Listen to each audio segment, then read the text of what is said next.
সামনে সাজে ভিজা আড়ালে খাই সরকারা দুলাভাইয়ের স্বভাব ভালো না আমার দুলাভাইয়ের স্বভাব ভালো না।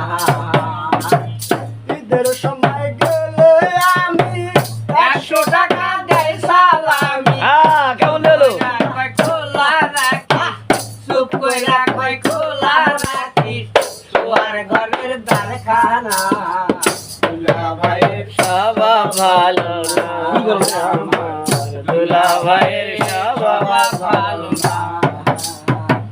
সামনে সাজে ভিজা বিড়াল সামনে সাজে ভিজা বিড়াল আড়ালে খায় সরকার না দুলাভাইয়ের স্বভাব ভালো না আমার দুলাভাইয়ের স্বভাব ভালো না।